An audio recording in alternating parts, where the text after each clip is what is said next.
হলো কয়টা? জোরে বলেন কয়টা? তিনটা। আসেন, কোরআনের হক কথা বললে বিপদ হবে তিনটা। কয়টা? তিনটা। কারণ আমাদের হুজুরদের দোষ অনেক বেশি। যদি জোরে হাঁটি কয় কোথায় যেন দাওয়াত পেয়েছে, ঠিক কিনা? আর যদি আস্তে হাঁটি কয় জম্মের খাওয়া খেয়েছে, ঠিক কিনা? তার মানে জোরে হাঁটলে দোষ, আস্তে হাঁটলেও কত কেন আছে না? না, যত দোষ নন্দ ঘোষ সত্যটা বললেই দোষ, যত দোষ নন্দ ঘোষ সত্যটা বললেই দোষ, করলেই অন্যায়ের প্রতিবাদ, নামটা হবে তোমার মৌলবাদ, নামটা হবে তোমার জঙ্গিবাদ, নামটা হবে তোমার মৌলবাদ। যত দোষ নন্দ ঘোষ সত্যটা বললেই দোষ, যত দোষ নন্দ ঘোষ সত্যটা বললেই দোষ, করলেই অন্যায়ের প্রতিবাদ, নামটা হবে তোমার মৌলবাদ, নামটা হবে তোমার জঙ্গিবাদ, নামটা হবে তোমার মৌলবাদ। কথা বলেন, কথা বলেন। পেটাগনে হামলা হলো দোষী খুঁজে নাহি পেলো, পেটাগনে হামলা হলো দোষী খুঁজে নাহি পেলো, ওসামাকে দিল দোষের অপবাদ, ওসামাকে দিল দোষের অপবাদ, নামটা হবে তোমার মৌলবাদ, নামটা হবে তোমার জঙ্গিবাদ, নামটা হবে তোমার মৌলবাদ। যত দোষ নন্দ ঘোষ সত্যটা বললেই দোষ, যত দোষ নন্দ ঘোষ সত্যটা বললেই দোষ, করলেই অন্যায়ের প্রতিবাদ, নামটা হবে তোমার মৌলবাদ, নামটা হবে তোমার জঙ্গিবাদ, নামটা হবে তোমার মৌলবাদ, নামটা হবে তোমার জঙ্গিবাদ, নামটা হবে তোমার মৌলবাদ, নামটা হবে তোমার জঙ্গিবাদ। কথা বলেন, কথা বলেন। তাহলে কোরআনের কথা বললে বিপদ হলো তিনটা। জোরে কন কয়টা? সূরা আনফাল 30 নম্বর আয়াত। নবী কোরআনের কথা বললে বিপদ আসবে তিনটা। লিউসবিতুকা আও ইয়াকতুলুকা আও ইয়াখরুজুকা। নবী কোরআনের কথা তুমি যখন বলবে, লিউসবিতুকা হয় তোমাকে জেলে বন্দি করে রাখবে, আও ইয়াকতুলুকা না হয় তোমাকে হত্যা করবে, আও ইয়াখরুজুকা না হয় তোমাকে দেশ থেকে তাড়ায় দেবে। বিপদ কয়টা? লক্ষ্য করেন, 1 নম্বরে জেল, 1 নম্বরে, 2 নম্বরে হত্যা, 2 নম্বরে হত্যা, 3 নম্বরে দেশ থেকে তাড়ায় দেবে। এই আয়াতের সাথে বর্তমান সময়ের কোনো মিল নাই। কথা কয় না? এবার আস্তে করে বলবেন, এই আয়াতের সাথে বর্তমানের কোনো মিল নাই। শুধু লক্ষ্য করেন, তাহলে নবীজির নাম দিয়েছিল আল আমিন, তোহমাত চাপালো, অপবাদ দিল কয়টা? কথা বলেন কয়টা? 1 নাম্বার তোহমাত বা অপবাদ দিল মাজনুন। মাজনুন শব্দের অর্থ পাগল, মাজনুন শব্দের অর্থ। এখন আপনার একটু জবাব দেন, প্রিয় কিশোরগঞ্জবাসী, আমার নবী কি পাগল ছিল? তাহলে পাগল বলল কেন? কথা বলেন, পাগল বলল কেন? স্বার্থের উপরে আঘাত পড়ছে যখন, নবীর আলামিন লকাবটা কেটে গেল তখন। স্বার্থের উপরে আঘাত পড়ার পরে 1 নাম্বার তোহমাত, অপবাদ চাপালো, পাগল। আপনিও সমাজে হক কথা বললে আপনাকে আগামীকাল থেকে বলতে পারে পাগল। শুধু লক্ষ্য করেন, আমার নবী কি পাগল? তাহলে পাগল হক কথা বলছে তাই হলেন পাগল। শুধু পাগল না, আল্লাহ তাআলা বলছেন, আল্লাহ রাব্বুল আলামিন বলেন, ওয়ামা সাহিবুকুম বিমাজনুন, তোমাদের সাথী মুহাম্মদ সাল্লাল্লাহু আলাইহি ওয়াসাল্লাম পাগল নয়। শুধু তাই নয়, আল্লাহ নবী যখন কোরআনের দাওয়াত দিলেন, মক্কার লোকেরা যখন পাগল বলতে শুরু করলেন, আর সে আজিমের মালিক আল্লাহ তাআলা বরদাস্ত করতে পারলেন না। আল্লাহ রাব্বুল আলামিন তার হাবিবকে সান্ত্বনা দিয়ে সূরা কলামের আয়াত আল্লাহ তাআলা নাজিল করলেন। আল্লাহ রাব্বুল আলামিন বলেন, নুনাল কলামি ওয়া মা ইয়াসতুরুন মা আনতা বিনি'মাতি রাব্বিকা বিমাজনুন ওয়া ইন্না লাকা লাআজরান গায়রা মামনুন ওয়া ইন্নাকা লাআলা খুলুকিন আযীম।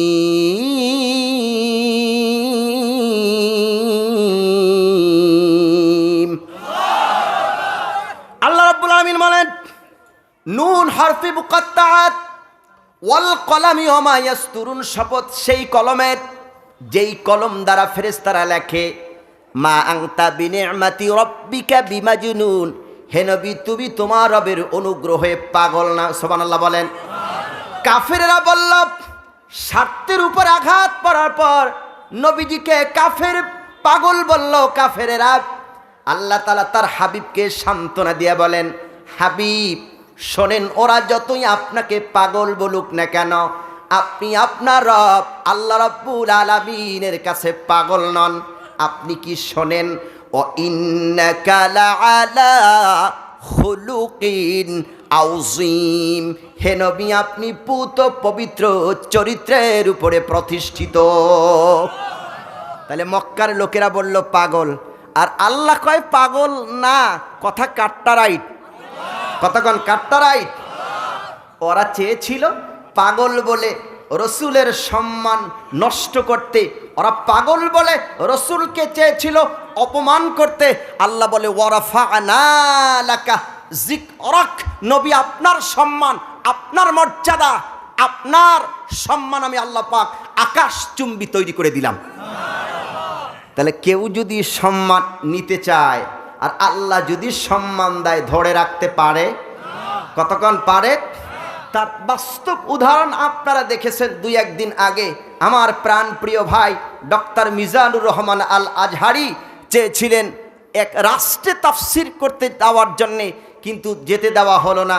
সম্মান তার কমে নাই, এতে গোটা বহির্বিশ্বে মিজানুর রহমান আজহারির সম্মান বেড়ে গেছে। কতক্ষণ ঠিক কিনা? শুধু মনে করেছ যে সম্মান তোমরা কমাই দিতে পারো। আল্লাহ যদি কাউকে সম্মান দেয়, কেউ তার অপমান করতে পারে না। আর আল্লাহ তাআলা যদি কাউকে অপমান করেন, কেউ তাকে সম্মান দিতে পারেন না। আল্লাহ তাআলা সাগরকে নগর বানান, নগরকে আল্লাহ তাআলা সাগর বানান। আল্লাহ তাআলা যদি কাউকে সম্মান দেন, জেলখানাতে আল্লাহ তাআলা সম্মান দেন। আর আল্লাহ তাআলা যদি কাউকে অপমান করেন, ক্ষমতার মস্তকে বসে জুতা পিটা করে আল্লাহ দুনিয়া থেকে বিদায় করে দেয়।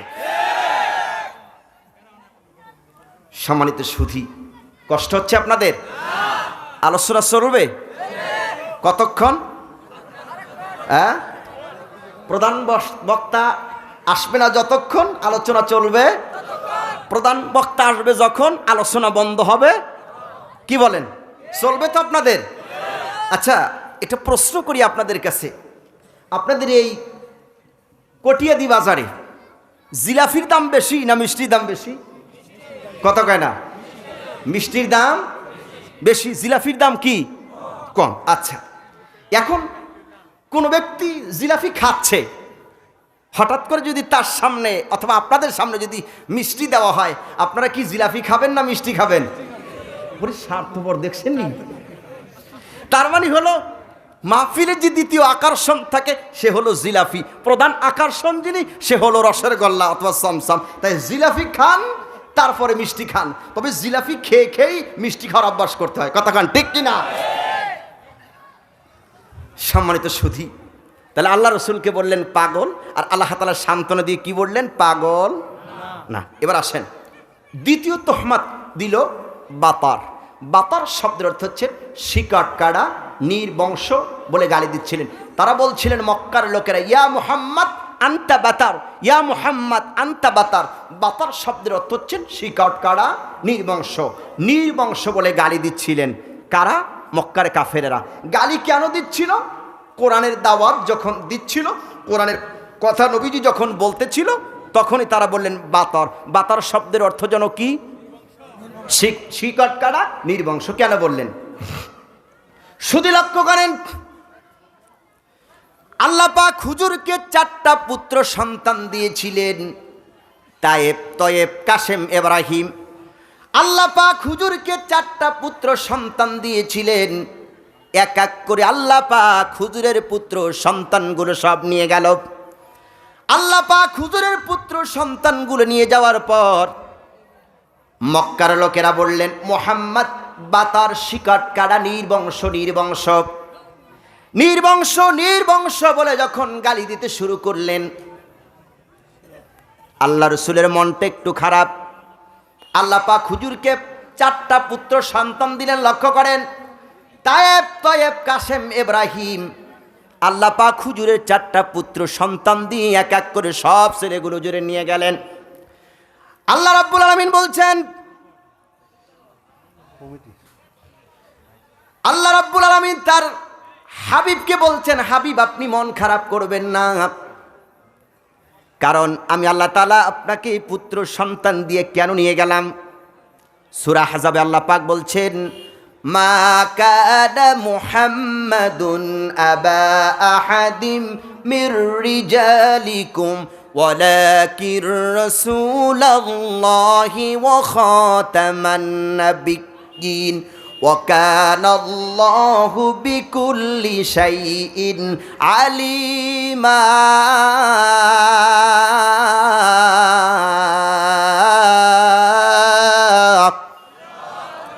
মুহাম্মদ সাল্লাল্লাহু আলাইহি সাল্লাম কোনো পুরুষের পিতা নন, কন্যার পিতার কথা বলে নাই। লক্ষ্য করেন, মুহাম্মদ সাল্লাল্লাহু আলাইহি সাল্লাম কোনো পুরুষের পিতা নন, তিনি হচ্ছেন খাতামুন নাবিয়্যিন, শেষ নবী, শেষ রাসূল। শুধু লক্ষ্য করেন, আল্লাহ হুজুরকে 4টা পুত্র সন্তান দিয়ে সব কেন নিয়ে গেলেন, কন্যা সন্তানগুলো আল্লাহ পাক কেন বাঁচায় রাখলেন, তার বাস্তব উদাহরণ হযরত ইব্রাহিম আলাইহিস সালাম ছিলেন নবী, তার সন্তান হযরত ইসমাঈল আলাইহিস সালাম ছিলেন নবী। ইসমাঈল আলাইহিস সালামের পুত্র হযরত ইয়াসা আলাইহিস সালাম ছিলেন নবী। ইসহাক আলাইহিস সালামের পুত্র হযরত ইয়াকুব আলাইহিস সালাম ছিলেন নবী। ইয়াকুব আলাইহিস সালামের পুত্র হযরত ইউসুফ আলাইহিস সালাম ছিলেন নবী। লক্ষ্য করেন, তাহলে নবীর পুত্র নবী, নবীর পুত্র নবী, নবীর পুত্র হলো নবী।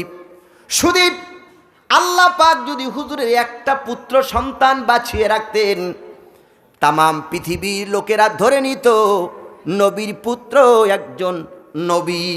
সেই জন্য আল্লাহ পাক হুজুরের সব পুত্র সন্তানগুলো নিয়ে গেল, কন্যা সন্তানগুলো আল্লাহ পাক সব বাঁচায়া রাখলেন। শুধু তখনই মক্কার লোকেরা বলতে শুরু করলেন, মুহাম্মদ শিকট কাটা, মুহাম্মদ নির্বংশ নির্বংশ বলে গালি দিতে শুরু করলেন। আরশ আযিমের মালিক আল্লাহ পাক, আরশ আযিমের মালিক আল্লাহ পাক বরদাস্ত করতে পারলেন না, তাই সাথে সাথে সূরা কাউসার নাজিল করলেন। 108 নম্বর সূরা, সূরা কাউসার নাজিল করে সান্ত্বনা দিলেন, ইন্না আ'তাইনাকাল কাউসার ফাসাল্লি লিরাব্বিকা ওয়ানহার ইন্না শানিয়াকা হুয়াল আবতার। সান্ত্বনা দিয়ে বলেন, নিশ্চয়ই নবী আমি আপনাকে কাউসার দান করেছি, ফাসাল্লি লিরাব্বিকা ওয়ানহার, এখন আপনার প্রভুর নামে নামাজ পড়েন আর কুরবানি করেন। ইন্না শানিয়াকা হুয়াল আবতার, নিশ্চয়ই আপনার শত্রুদের শিকট কাটা। নবী তোমার শিকট কাটা নাই, তুমি নির্বংশ নও। ও নবী তুমি শোনো, তোমার উম্মাত কিয়ামত পর্যন্ত বিদ্যমান থাকবে, আওলাদে রাসূল কিয়ামত পর্যন্ত বিদ্যমান থাকবে। নবী আবু জাহেল, উতবা, সাইবার গোষ্ঠী থাকবে না, কিয়ামত পর্যন্ত আওলাদে রাসূল পাওয়া যাবে, নবীর উম্মত পাওয়া যাবে। সুতরাং আবু জাহেলের গোষ্ঠী, উতবা, সাইবার গোষ্ঠী পাওয়া যাবে না। আজকে তোমরা যারা লাফালাফি করো, আলেমদের বিরুদ্ধে অপপ্রচার করো, রাষ্ট্র ধর্ম ইসলামকে বাদ দিয়ে দিতে চাও, তোমরা দুনিয়া থেকে মিটে যাবে। এদেশে আলেমেরা থাকবে, পীরেরা থাকবে, মাদ্রাসা থাকবে, মসজিদ থাকবে, টুপিওয়ালা থাকবে, দাড়িওয়ালা থাকবে, এদেশের ভিতরে আল্লাহর কোরআন থাকবে, তোমাদের মতো নাস্তিক মোরতাদ থাকবে না। সম্মানিত সুধী, তাহলে আল্লাহ তাআলা রাসূল করিম সাল্লাল্লাহু আলাইহি সাল্লামকে 4টা পুত্র সন্তান দিলেন, সব নিয়ে গেলেন। বললেন বাতার শিকট কাটা, শিকট কাটা। নির্মংস যখন এই কথা বললেন, সান্ত্বনা দিলেন কে? জোরে কোন, সান্ত্বনা দিলেন কে? আল্লাহ। আসেন তাহলে রসুল করিম সাল্লাল্লাহু আলাইহি ওয়াসাল্লামকে আল্লাহ তাআলা সান্ত্বনা দিলেন, আর ওরা বললেন, কাফেররা বললেন মুহাম্মদ পাগল, মুহাম্মদ মাজনুন। শুধু লক্ষ্য করেন, এখন পাগল এবং মাজনুন বলার পিছনে কারণ হলো নবীজি দেখলেন সমাজে অপসংস্কৃতিতে ভরা, কুসংস্কারে ভরা, অপসংস্কৃতির বিরুদ্ধে, কুপুরের বিরুদ্ধে যখন কথা বললেন, তাই নবীর নাম আর আলামিন নয়, নবীর নাম দিয়েছিলেন পাগল, দিয়েছিলেন শিকট কাড়া, দিয়েছিলেন উতুল্লিম বাদা জালিকা জানিম। এখন সমাজে চলছে শিরিক, চলছে বেদাত, চলছে কুফুর, গোটা সমাজ জুড়ে। এখন আমি হুজুর যদি শিরিকের বিরুদ্ধে, বেদাতিদের বিরুদ্ধে, কুপুরের বিরুদ্ধে যদি কথা বলি, আগামীকালকে এক ধরনের লোকেরা স্লোগান দেবে, সুলতানি হুজুরে এমন বক্তব্য রেখেছেন, আমাদেরকে ঐক্যওয়ালা বাস দিয়েছেন। যতই সমালোচনা করুক না কেন, হকের কথা বলতেই হবে। কথা কান ঠিক কিনা? সবচাইতে বড় গুনাহ, সবচাইতে মারাত্মক গুনার নাম হলো কবিরা গুনাহ। কি গুনাহ? এই কবিরা গুনার ভিতরে এক নাম্বার হলো শিরিক। এক নাম্বারে কি? কথা কেন? এক নাম্বারে কি? শিরিক। যেহেতু আমাকে বিষয় একটা দেওয়া হয়েছে, তারপর আবার আমাকে চিঠি দিয়েছে, আমার মাথায় যথেষ্ট পরিমাণ এর নলেজ আছে কোন বিষয়ে আমার আলোচনা করতে হবে। আলহামদুলিল্লাহ আমি আমার মূল বিষয়ের ভিতরে ঢুকছি। তাহলে নবীকে পাগল বলল, বাতার বলল, কি কারণে? কোরআনের হক কথা বলার কারণে নবীর উপরে এত জুলুম নির্যাতন আসলো। কারণ নবীজি দেখলেন মানুষের আল্লাহর ইবাদত বাদ দিয়ে গাছের কাছে, মাছের কাছে, মূর্তির কাছে গিয়া বসে কয়, কৃষ্ণাং কৃষ্ণাং তোর দেহ অধাং অধাং সের সদাং সের সদাং লং লং পড়াং পড়াং। আছে না নাই? কতক্ষণ আছে না নাই? এখন সকলের কাছে আমার একটা প্রশ্ন, হিন্দুরা যায় মন্দিরে পূজা করতে, মুসলমান যায় ইবাদত করতে, কোথায়? কথা কেন একটু জবাব দেয় না, কোথায়? আচ্ছা, ইবাদত হবে মসজিদে। এখন মাশাআল্লাহ হিন্দুরা গিয়া মূর্তির সামনে মাথা নত করে পূজা করে, আর এখন দেখি মুসলমানের সন্তানেরা আল্লাহর ঘরে না গিয়ে বাবার দরবারে সেজদা করে। ওই হিন্দুর ভিতরে আর ওই মুশরিকের ভিতরে কোনো পার্থক্য নাই। ঠিক কিনা বলেন? কি আলোচনা করব? কতক্ষণ এই বিষয়ে আলোচনা করব না আপনাদের কষ্ট হবে? কতক্ষণ কষ্ট হবে? যেহেতু আমার আলোচনার বিষয়টাই হলো বেদাত, শিরিকের উপরে। এখন শিরিক আমাদের সমাজে কম না বেশি? আমার একটা জরিপের ভিতরে আমি দেখলাম মানুষ ইবাদত যা না করে তার থেকে মানুষ বেশি শিরিক করে। মানুষ মনে করে জিন্দা পীর, মরা পীর, দেশি পীর, বিদেশি পীর, বড় পীর, ছোট পীর, এর ভিতরে কোনো ক্ষমতা আছে? আমি বলি দেশি পীর, বিদেশি পীর, বড় পীর, ছোট পীর, কালো পীর, সাদা পীর, কোনো পীরের ক্ষমতা নাই। ক্ষমতা কার? সিল্লাই বলতে হবে, ক্ষমতা কার? আল্লাহ। লাগবে না, ক্ষমতা হচ্ছেন আল্লাহ। এবার আসেন শিরিক মানুষ কেমনে করে? আল্লাহর নবী বলেছেন, যে ব্যক্তি শিরিক করলো তার জন্য জান্নাত হারাম। জান্নাত কি? আর যে ব্যক্তি শিরিক করলো না তার জন্য জান্নাত ওয়াজিব। আসুন শিরিকের উপরে কয়েকটি কথা শুনি। আমাদের দেশের মানুষ এখন মনে করে কোনো বাবার কাছে গেলেই বোধহয় বেহেশত পাইয়ে যাব। কোনো বাবা বেহেশত দিতে পারবে? কথা বলেন, পারবে? অনেক মানুষ দেখবেন গুলিস্তান যারা গেছেন, ঢাকার গুলিস্তান, টিয়া পাখি দিয়ে হাত গোনায় দেখছেন আপনারা। মানুষ কত বোকা! 20টা টাকা দিলে টিয়া পাখি একটা সিটি উঠায়, আর ওখান থেকে দেখে দেখে দেখে থেকে সব কিছু বনে দেয়। এরকম একটা ঘটনা আমি আপনাদেরকে শোনাই। এক লোক ওরকম মানুষের তকদির গনে, ভাগ্য গনে। তাই গ্রামের মহিলাদের কাছে বেশি কিন্তু এই ভণ্ডরা বেশি ধোকা মহিলাদেরকে দেয়। ঠিক কিনা বলেন? দেখবেন বেশিরভাগ মাজারে যেগুলো আছে, সবচাইতে মাজার পূজারি, কবর পূজারি শিরিকের সাথে অশিক্ষিত মূর্খগুলা বেশি। কথা কান ঠিক কিনা? শিক্ষিতদেরকে ধোকা দিতে পারে না। তো এরকম এক দরবেশ গেছে, অথবা এরকম একজন ভাগ্য গোনার জন্য গেছে। তাই এখন লোকেরা তার কাছে আসে, আর ভাগ্য গুনে গুনে ভবিষ্যৎবাণী বলে দেয় আর লোকেরা তাকে টাকা দেয়। আল্লাহ কি মর্জি, ওই গ্রামে ছিল একজন খুব আল্লাহওয়ালা বুজুর্গ মানুষ, তার কোরআন এবং হাদিস সম্পর্কে যথেষ্ট নলেজ ছিল, জ্ঞান ছিল। এখন দেখতেছে লোকেরা সিরিয়াল ধরে ধরে ভাগ্য গুনাচ্ছে, তকদির গুনাচ্ছে।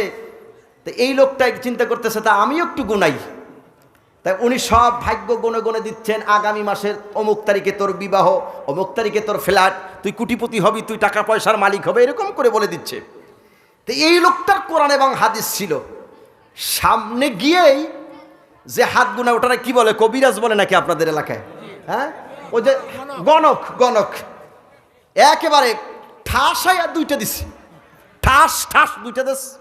হ্যাঁ, আপনি আমাকে মারলেন কেন? মারছেন, আমার অপরাধ কি? লোকজনের কাছে বিচার দিচ্ছে, আচ্ছা ঠিক আছে, আমি মারছি, আমি অপরাধ করছি। এই লোকটায় হাত গুনে মানুষের তকদির সবকিছু বলে দিতে পারে। ও যখন এই গ্রামে আসছিল, ও কি তকদির গুনে বলতে পারে নাই জোর কপাল আজকে মারছিল? ও তকদির গুনে কি বলতে পারে ওর কপাল আজকে মারছিল? লোকেরা বলছে না রে, আসলে তো বাস্তব কথা, বাস্তব সত্য কথা। ওর কপালে যে মাইর আছে ও নিজেই জানে না আর একজনের কপাল কেমনে ভালো বানাবে।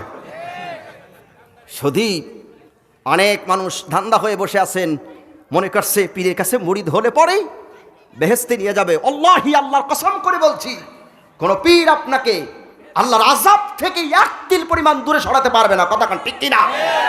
হাদিস শরীফ থেকে শোনাচ্ছি, কিয়ামতের কঠিন দিবস কোন পীর আমাকে শাফায়াত করতে পারবে না, জাহান্নাম থেকে মুক্তি দিতে পারবে না, নাজাত দিতে পারবে না। সম্মানিত সুদীপ, কেন পীরের কাছে মুরিদ হচ্ছেন? আমি কোন পীরের কাছে মুরিদ হইতে নিষেধ করি না। পীর মানি হলো মুরব্বী, পীর মানি হলো ওস্তাদ। পীর আপনাকে ভালো রাস্তা দেখায় দেবে, তা ঠিক আছে। সম্মানিত সুদী, হক্কানি পীরের কাছে জানা আমার কোনো আপত্তি নাই। কিন্তু আমাদের দেশের লোকের আকীদা হলো পীরের কাছে মুরিদ হলে পরে আমাকে জান্নাতে দিয়া দেবেন, জাহান্নাম থেকে বাঁচায় দেবেন।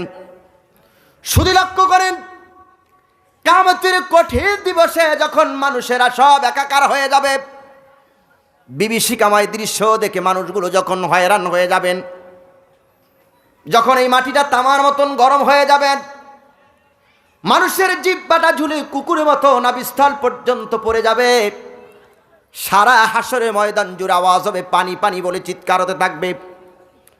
মানুষেরা বিভীষিকাময় দৃশ্য দেখে হযরত আদম আলাইহিস সালামের কাছে চলে যাবেন। আপনি তো আমাদের আদি পিতা, আল্লাহর দরবারে একটু দরখাস্ত করুন, আমাদের বিচার হয়ে যাক। হযরত আদম আলাইহিস সালাম বলবেন, আমার পক্ষে সম্ভব নয়, কারণ আমি আল্লাহ রাব্বুল আলামিনের একটি হুকুমকে লঙ্ঘন করেছিলাম, অমান্য করেছিলাম। আজই জানি না রব্বুল আলামিন আমার সাথে কি ব্যবহার করেন। শুধু লক্ষ্য করেন, আদম আলাইহিস সালাম ভুল করছে কয়টা? একটা। সবাই আপনাদের জানা আছে, একটা ভুলের কারণে আল্লাহর আদালতে লজ্জায় কথা বলতে পারবেন আদম আলাইহিস সালাম।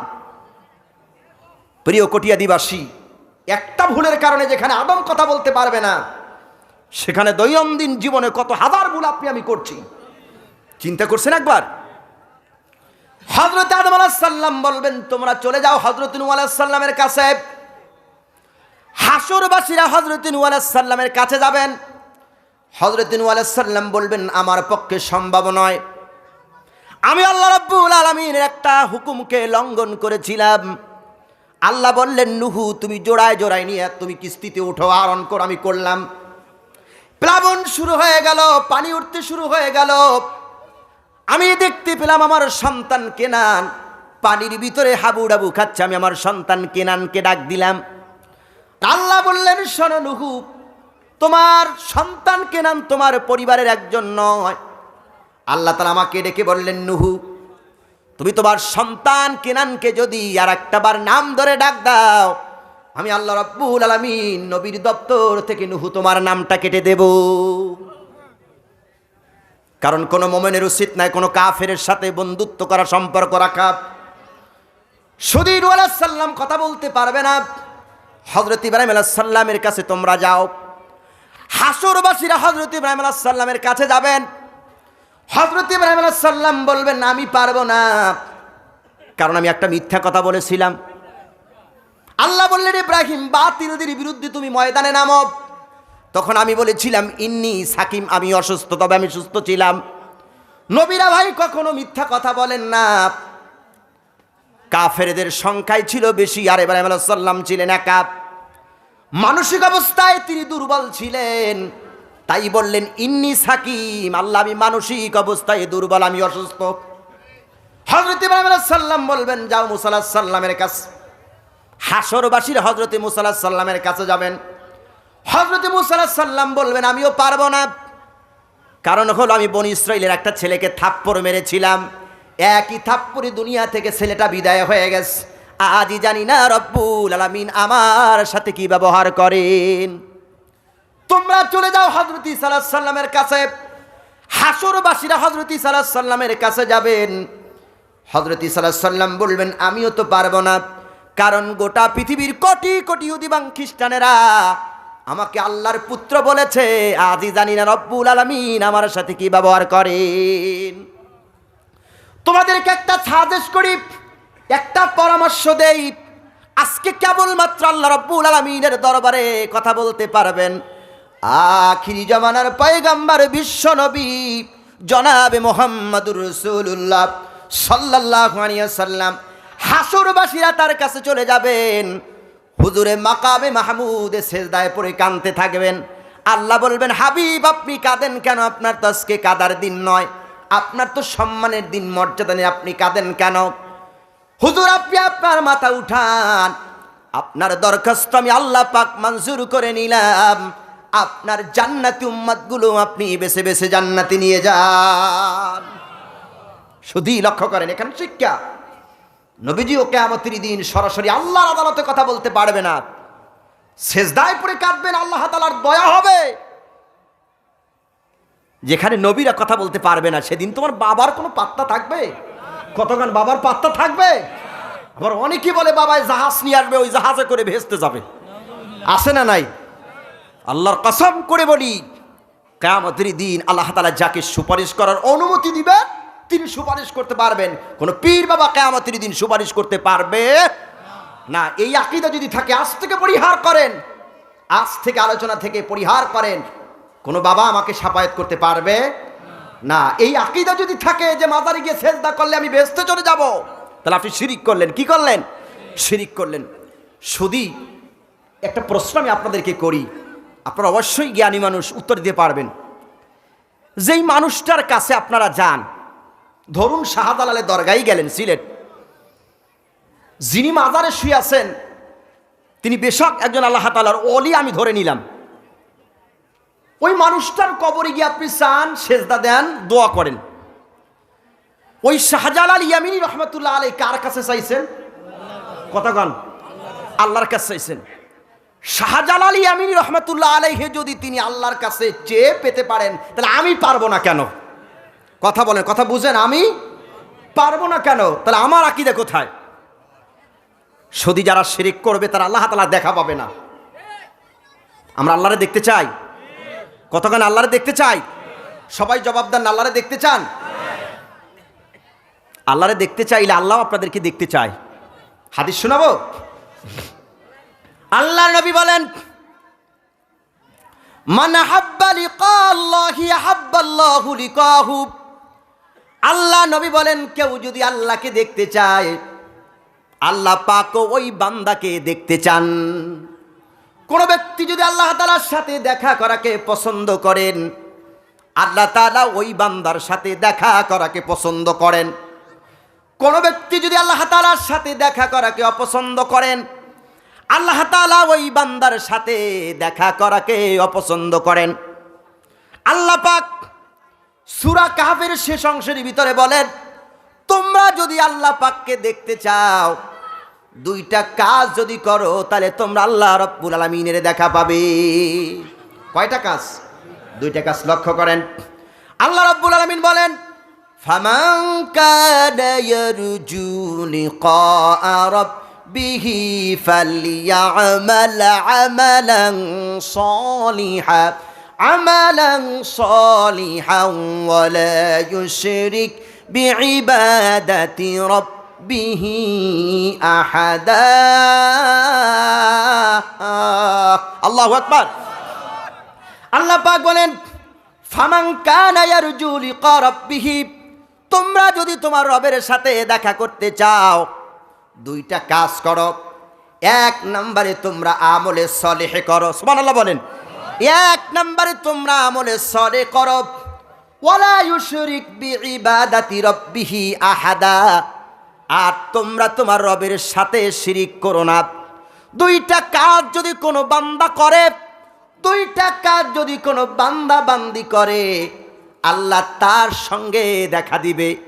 এক নম্বরে হলো আমলে সলি করতে হবে, ভালো কাজ করতে হবে।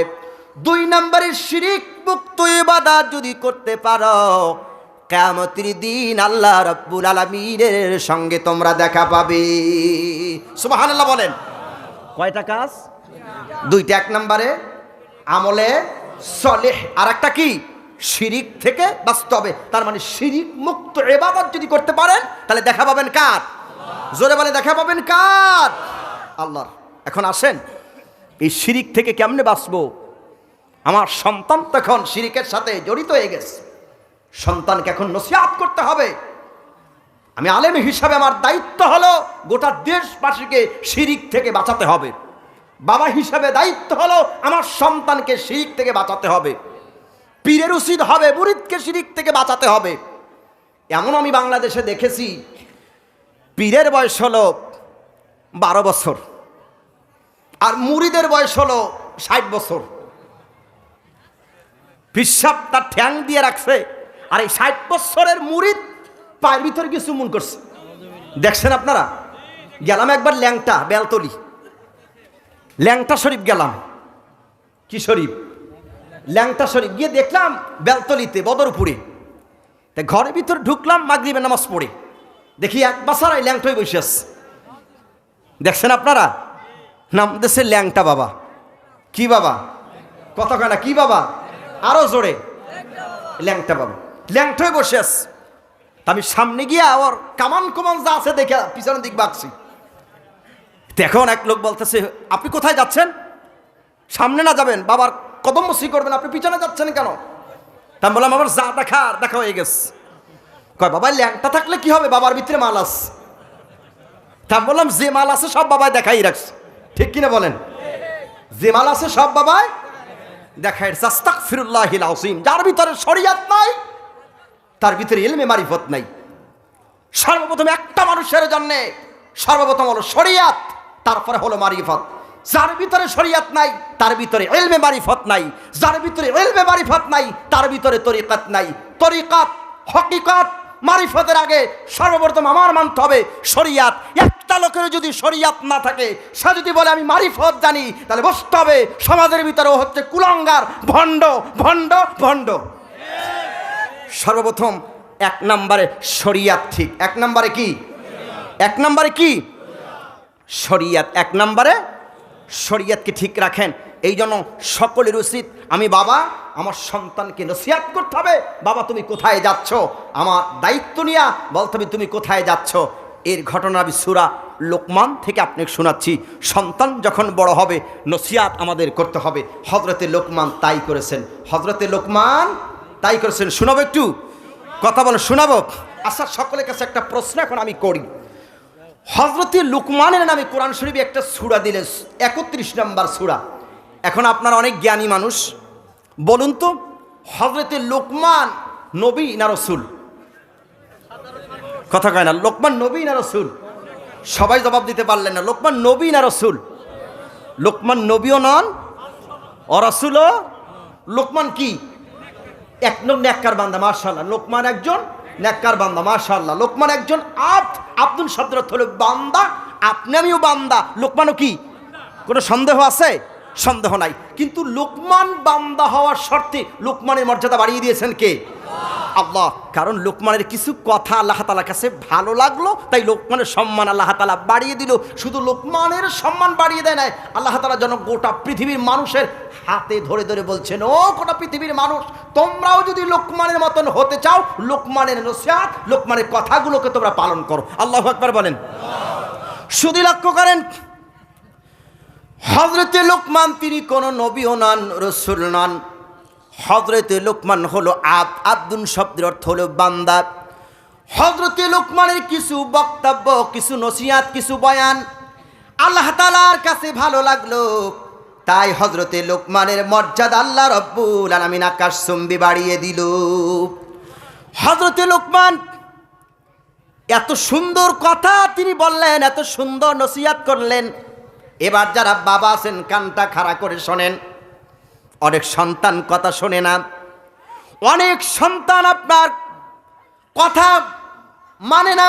তার পিছনে কারণ হলো আপনি লোকমানের মতন হতে পারেন নাই, তাই আপনার সন্তান আপনার কথা শোনে না। আল্লাহ নবী বলেন, সন্তানের বয়স যখন হবে 7 বছর, তোমরা তাকে নামাজের তাগিদ দিবে। কথা কার? আল্লাহ নবীর কথা। 7 বছর থেকে 10 বছর পর্যন্ত তোমরা নামাজের তাগিদ দিবে। 10 বছর পরে যদি নামাজ না পড়ে প্রহার করবে, মারবে। তারপরে যদি নামাজ না পড়ে ইউফারিকুহুম ফিল মাদাজিহিম, তার বিছানাটাকে আলাদা করে দাও। এখন লক্ষ্য করেন, সন্তানের বয়স হয়ে গেছে 30 বছর, 25 বছর, একদিন পর্যন্ত বাবা হয়ে নামাজের কথা বলতে পারি নাই। বাবায় নামাজের কথা সন্তানকে কেমনে বলবে? বাবা নিজেই তো নামাজ পড়ে না, বাবা নিজেই নামাজ পড়ে না। হযরতে লোকমান বাবা, আল্লাহ তাআলা লোকমানকে সন্তান দিল, সন্তানকে কাছে ডাকল। হযরতে লোকমান কাছে ডেকে কি বললেন? ইয়া বুনাইয়া লা তুশরিকি বিল্লাহ, ইয়া বুনাইয়া লা তুশরিকি বিল্লাহ। হে সন্তান, তুমি আল্লাহর সাথে শিরিক করো না, কেননা ইন্নাশ শিরকা লাযুলমুন আযীম। শিরিক হলো মস্ত বড় অপরাধ, শিরিক হলো মস্ত বড় অপরাধ। সন্তান, তুমি শিরিক করো না, শিরিক হলো মস্ত বড় অপরাধ। ও সন্তান, তুমি দুনিয়ার কি মানুষের কাছে কিছু চাবা না। তোমার যদি চাইতে হয়, কিছু যদি পাইতে হয়, তুমি একমাত্র চাবে কার কাছে? জোরে বলেন, কার কাছে? আল্লাহ নবী বলেন তিরমিজির বর্ণনায়, আল্লাহ রসুল বলেন, মুহাম্মদ আরবি নূর নবী বলেন, তোমার পায়ের জুতার স্যান্ডেলের ফিতাটাও যদি ছিঁড়ে যায়, এই ফিতাটাও দুনিয়ায় কোনো মানুষের কাছে চাবে না, একমাত্র তুমি চাও তোমার রব আল্লাহ রব্বুল আলামিনের কাছে। শুধু একটু কানটা খাড়া করেন, দুনিয়ার মানুষ কিছু দিতে পারে না, দেওয়ার মালিক হলো আল্লাহ রব্বুল আলামিন। আপনার খাবার খাদ্য নাই, গভীর রাত্রে ওঠেন, আল্লাহকে একবার ডাক দেন, আল্লাহ আল্লাহ তুমি আমার খাবারের ব্যবস্থা করে দাও।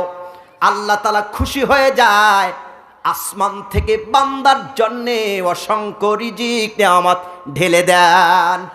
শুধু আল্লাহর কাছে সব কিছু চান, কানতে একটু এখন লাগান, একটা শিক্ষা দেই। ছেলে নাই, মেয়ে নাই, চাকরিতে উন্নত নাই, ব্যবসায় বরকত নাই, ঘরে বরকত নাই, স্বামী স্ত্রীর ভিতরে ঝগড়া। মা বোনেরা কানটা খাড়া করে শোনেন, স্বামী স্ত্রীর ভিতরে অমিল, মিল হয়ে যাবে। ব্যবসায় আপনার লস হয়, আপনি ব্যবসায় বরকত পাবেন। আপনার সংসারে শান্তি নাই, শান্তি পাবেন। একটি হাদিস শরীফ বলি, মনে রাখেন। প্রাণপ্রিয় কিশোরগঞ্জ কটিয়াদিবাসী, আল্লাহর নবী বলেন, তোমার কিচ্ছু নাই, শুধু তোমার বিপদ আর বিপদ। তুমি গভীর রাত্রে উঠো, তাহাজ্জুদের নামাজে দাঁড়ায় যাও। সকল নবীরা বিপদে পড়ছেন, গভীর রাত্রে আল্লাহকে প্রাণ ভরে ডাক দিয়েছেন, আল্লাহ। সবাই ডাক দেন, আল্লাহ। বিপদে পড়েছে, সকলে প্রাণ ভরে ডাক দিয়েছেন, আল্লাহ। আল্লাহ পাকের নবী বলেন, বান্দা যখন বিপদে পড়ে একবার ডাক দেয় আল্লাহ, একবার বান্দা ডাক দেয় আল্লাহ, আল্লাহ তাআলা বান্দার ডাকে 10 বার সাড়া দিয়ে বলে, বান্দা আমি আল্লাহ পাক তোমার সামনে হাজির। সুবহানাল্লাহ বলেন। বান্দা কয়বার বলে আল্লাহ? কথা বলে কয়বার? একবার বলে আল্লাহ। আর আল্লাহ বলে বান্দার ডাকে সাড়া দেয় কয়বার? 10 বার। কতবার? শুধু লক্ষ্য করেন, আমার দিক তাকান। তাহলে কোনো বান্দা যদি বলে একবার আল্লাহ, আল্লাহ জবাব দেয় কয়বার? কি চাও আমার কাছে চাও। আল্লাহর নবী বলেন কোনো বান্দা যদি আল্লাহর দিকে 4 আঙ্গুল পরিমাণ আগিয়ে যায়, আল্লাহ তাআলা ওই বান্দার দিক 8 আঙ্গুল পরিমাণ আগায়া যান। কোন বান্দা যদি আল্লাহ তাআলার দিকে 1 বিঘাত পরিমাণ আগান, আল্লাহ তাআলা ওই বান্দার দিক 2 বিঘাত পরিমাণ আগায়া যান। কোন বান্দা যদি আল্লাহর দিক 1 হাত পরিমাণ আগান, আল্লাহ পাক ওই বান্দার দিক 2 হাত পরিমাণ আগায়া যান। কোন বান্দা যদি আল্লাহর দিক হেঁটে হেঁটে আগান, আল্লাহ পাক ওই বান্দার দিক দৌড়ে দৌড়ে আসতে থাকেন। শুধু লক্ষ্য করেন, এখন বিপদে পড়ছেন, গভীর রাত্রে উঠেন, তাহাজ্জুদের নামাজ পড়েন, আল্লাহকে প্রাণ ভরে একবার ডাক দেন, আল্লাহ আল্লাহ। আল্লাহ আমার অতি কাছে, অতি নিকটে, সবচাইতে বন্ধু আমার আল্লাহ। গভীর রাত্রে উঠে যখন বান্দা কান্দারে বলে, আল্লাহ বিপদে পড়েছি, আমাকে তুমি উদ্ধার করো, চাকরিতে তুমি উন্নত দাও, ব্যবসায় বরকত দাও, স্বামী স্ত্রীর ভিতরে মিল মহব্বত দাও। আল্লাহর নবী বলেন বন্দুকের গুলি মিস হতে পারে, কিন্তু ওই রাতের দোয়া আল্লাহর দরবারে মিস হয় না। বান্দা গুনাহ করছে, গুনার কথা স্মরণ করে গভীর রাত্রে যখন কান্দা, আল্লাহ আসমানের নিচে জমিনের উপরে আমার মতন গুনাহগার কেউ নাই, নাফরমান কেউ নাই, আল্লাহ তুমি আমারে ক্ষমা করে দাও। আল্লাহ নবী বলেন আল্লাহ পাক প্রথম আকাশে নেমে আসেন, আল্লাহ ডাকে, বান্দা তোমার কি হাজত আছে আমার কাছে বলো, আমি তোমার হাজতগুলো পূরণ করে দেব। বান্দা যখন গুনার কথা স্মরণ করে করে কান্দে, তখন ফেরেশতাদেরকে বলে, ও ফেরেশতারা দেখ আমার বান্দা কেমন করে কান্দে, তোরাই তোমার বান্দাদেরকে মানুষদেরকে বানাইতে নিষেধ করেছিলি, দেখ গভীর রাত্রে গুনার কথা স্মরণ করে করে কেমনে কান্দে। আল্লাহ প্রশ্ন করে ফেরেশতারা, বান্দা কি আমার জান্নাত দেখছে? বলে না দেখে নাই। জাহান্নাম দেখছে? বলে না দেখে নাই। বান্দা আল্লাহ দেখছে? বলে না দেখে নাই। বান্দা কি নবী দেখছে? বলে না নবী দেখে নাই। শোন ফেরেশতারা, বান্দা আল্লাহ দেখলো না, নবী দেখলো না, জান্নাত দেখলো না, জাহান্নাম দেখলো না, শুধুমাত্র আলেমদের মুখের কথা শুনে শুনে, নবীর বাণী শুনে শুনে, কোরআনের কথা শুনে শুনে গভীর রাত্রে কান্দে। আমি আল্লাহর রহমতের কোলে জোশ মেরেছে, আমার কন্দলরত বান্দা বান্দির জীবনের সব গুণগুলো আমি আল্লাহ রব্বুল আলামিন মাফ করে দিলাম। আল্লাহ রে ডাক, আল্লাহ রে ডাক, সবাই একটু ডাক দেন, আল্লাহ রে ডাক, আল্লাহ রে ডাক। আল্লাহ রে ডাকলে বান্দা, আল্লাহ রে ডাকলে বান্দা সিনা হবে পাক। আল্লাহ রে ডাক, আল্লাহ রে ডাক, সবাই একটু আল্লাহ রে ডাক, আল্লাহ রে ডাক। আল্লাহ রে ডাকলে বান্দা, আল্লাহ রে ডাকলে বান্দা সিনা হবে পাক। আল্লাহ রে ডাক, আল্লাহ রে ডাক। যখন তোমার কেউ ছিল না তখন ছিলাম আমি, এখন তোবার সব হয়েছে পর হয়েছি আমি। ওরে যখন তোমার কেউ ছিল না তখন ছিলাম আমি, এখন তোমার সব হয়েছে পর হয়েছি আমি। আবার যখন তোমার কেউ থাকবে না, যখন তোমার কেউ থাকবে না, থাকবেন আল্লাহ পাক। আল্লাহ রে ডাক, আল্লাহ রে ডাক। আল্লাহ রে ডাকলে বান্দা, আল্লাহ রে ডাকলে বান্দা সিনা হবে পাক।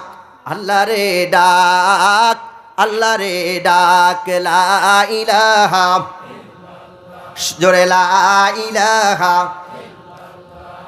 লা ইলাহা,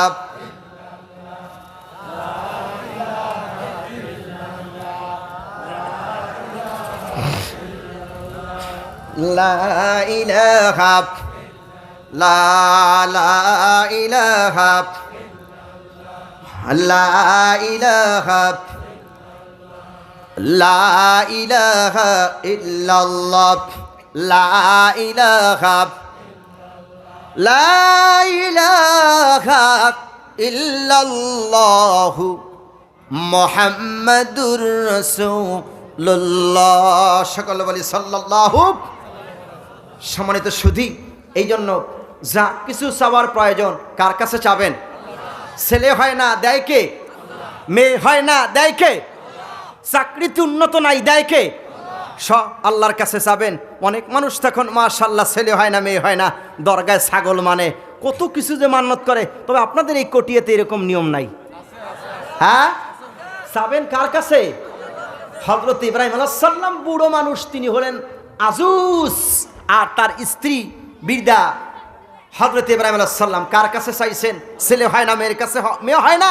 একটি দোয়া শিখাই দেই, দোয়াটা পড়বেন, রব্বি হাবলি মিনাস সালিহিন। বলেন তো, রব্বি হাবলি মিনাস সালিহিন। আজকে এই আমার আজ থেকে একটা শিক্ষা নেন, যাদের ছেলে নাই মেয়ে নাই তারা দোয়া করবেন। মা বোনেরা বিবাহ হয়েছে 10 বছর 15 বছর 20 বছর সন্তান হয় না, এই দোয়াটা শিখে নেন, রব্বি হাবলি মিনাস সালিহিন। জাতির পিতা ইব্রাহিম আলাইহিস সালাম দোয়া করলেন, আল্লাহ তুমি আমার একটা নেককার সন্তান দাও। আল্লাহ কয় ফাবাশশারনাহু বিগুলামিন হালিম। শোনো ইব্রাহিম, আমি তোমাকে পুত্রের সুসংবাদ দিয়ে দিলাম। সুবহানাল্লাহ। থাক সাবেন। জাকারিয়া নবীর ছেলে নাই, নামাজে দাঁড়ায় গেলেন। হুনালিকা দাআ জাকারিয়া রব্বা ক্বালা রব্বি হাবলি মিন লাদুনকা যুররিয়াতান তাইয়্যিবা ইন্নাকা সামিউদ দুআ। আল্লাহ তাই শিখাচ্ছেন সূরা বাকারায়, ওয়াস্তাঈনু বিস-সাবরি ওয়াস-সালাহ। নামাজ আর ধৈর্যের মাধ্যমে কার কাছে যাবেন? তাহলে এই আয়াত থেকে শিক্ষা, ওয়াস্তাঈনু বিস-সাবরি ওয়াস-সালাহ। তোমরা সাহায্য চাও নামাজ আর ধৈর্যের মাধ্যমে, আর এখন আমরা সাহায্য চাই দরগায়, বাবা দেও। কি ঠিক কিনা? বাবা, বাবারে দেয় কে? কতখানা বাবারে দেয় কে? কতখানা বাবারে দেয় কে? দেয় বাবারে। আমাদের দেশে একজন বাবা দাবি করেছিলেন, মাশাআল্লাহ বাবার যে পেট, ওরে বাবারে আখেরি পেট। দেখছেননি? কতখান দেখছেননি? নাম বলতে পারেন বাবার নাম কি? কতখানা কি নাম? মাশাআল্লাহ সবার নাম দিয়ে মুখস্থ। কেউ আপনাদের গ্রামে আইছিল না কি বাবায়? একবার আমি চিন্তা করলাম, এত বড় পেট করে বাবায় দরজা খোলে কেমনে? আমার চিন্তা আসলো। চিন্তার পরে কতক্ষণ ভেবে দেখলাম, বাবায় তো জনমের খাওয়া খাইছে, মুড়িদের টাকা খাইয়া পেট জন বড় হয়েছে। বাবার আর হাত দিয়ে দরজা খোলে না, পেটের ঢাক্কাই দরজা খোলে। কি ঠিক কিনা বলেন? এই সমস্ত বাবাটা বাদ দেন। গভীর রাত্রে ওঠেন, গভীর রাত্রে ওঠেন, আল্লাহর কাছে কান্দেন। মসজিদের ইমামকে মুরব্বী মানেন, মসজিদের ইমামদেরকে মুরব্বী মানেন, আলেমদেরকে মুরব্বী বানান। এই যেখানে আলেম বসে আছে তাদের কাছে গিয়ে যদি বলেন, হুজুর আমি নামাজ জানি না, আমার একটু নামাজ শিখাই দেন। মসজিদের ইমাম সাহেবের কাছে গিয়ে যদি বলেন, ইমাম সাহেব আমি নামাজ জানি না, মসজিদের ইমাম সাহেবকে আপনার পিড়েই বাড়ি করে দিব? কতখানা বাড়ি করে দিব? না শিখাইব? তাহলে ইমাম সাহেবের কাছে যাওয়া দরকার আছে না নাই? হুজুরদের কাছে যাওয়া দরকার আছে না নাই? আরে হুজুর কাছে যাবেন কি, হুজুর তো আইক্যওয়ালা বাঁশ দিয়েই আপনারা একেবারে কি টাইট রাখেন। কারণ ইমাম সাহেব যদি কোনো একটু ভুল করে, মাশাআল্লাহ চার হোটেলের ভিতরে চায়ের কাপের ভিতরে ঝড় তুলে বসে, হুজুর এইটা করছে, হুজুর সেইটা করছে। হুজুর যদি নামাজ 1 মিনিট দেরি করে পড়ায়, পিছনের সমালোচনা করার সিগন্যাল দেয়, তাড়াতাড়ি করেন। কি ঠিক কিনা বলেন? শরীয়তের মাসআলা, ফিকহি মাসআলা হলো, ইমাম সাহেব ইচ্ছা করলে 1টার জামাত 2:45 পড়াইতে পারে, এটা হলো ইমাম সাহেবের অধিকার। কিন্তু তুমি যদি কাছে দিয়ে সতর্ক করো, বুঝতে হবে তোমার নামাজ বাতিল হয়ে যাবে। কতক্ষণ ঠিক কিনা? সম্মানিত সুধী, অনেকে আছেন ইমাম সাহেবের বিরুদ্ধে লাগেন, হুজুরদের বিরুদ্ধে লাগেন। আল্লাহর কসম আপনারা লাগেন, আমাদের কোনো আপত্তি নাই। আপনারা মারবেন উপর দিয়ে, আর আমরা মারবো নিচ দিয়ে। জায়গা আছে, আল্লাহু আকবার শেষ আছে না? কতক্ষণ শেষ আছে না? দোয়া পড়া লাগে, কত কিছু না পড়ে শুধু দাঁড়াই থাকুন। কি মায়ের একটা কথা আছে না, ওস্তাদের মার। কত কয় না, ওস্তাদের মার শেষ চাইতে। সুতরাং সত্য কথা ইমাম সাহেব বলে, ইমাম সাহেব পিছনে লাগবেন না, ইমাম বিরুদ্ধে করেন না। ইমামের পক্ষে থাকতে রাজি আছেন? আলেম ওলামার পক্ষে থাকতে কারা কারা রাজি আছেন? দুই হাত আল্লাহকে দেখা। নারায়ে তাকবীর। আল কোরআনের আলো, আল হাদিসের আলো, দুনিয়ার মুসলিম। নারায়ে তাকবীর। আল্লাহ সকলের হাতগুলো কবুল করুক, মঞ্জুর করুক, বলেন আমিন। যে ভাইরা দাঁড়িয়েছেন, জায়গা নাই পিছনে, সবাই একটু সামনের দিকে আগায় আসেন। দাঁড়ানো ভাইদেরকে একটু বসার সুযোগ করে দেন। মাশাআল্লাহ, প্যান্ডেল তো ভরে গেছে। আমার পরে আমার প্রাণপ্রিয় ভাই আব্দুর রহিম আল মাদানী ভাই আসবেন, বক্তব্য রাখবেন। সকলে একটু সামনের দিকে আসেন, জিকির করেন আর সামনের দিক চাপেন। লোকে তো জায়গায় হচ্ছে না, সবাই একটু সামনের দিক চাকেন আর জিকির করেন লা ইলাহা।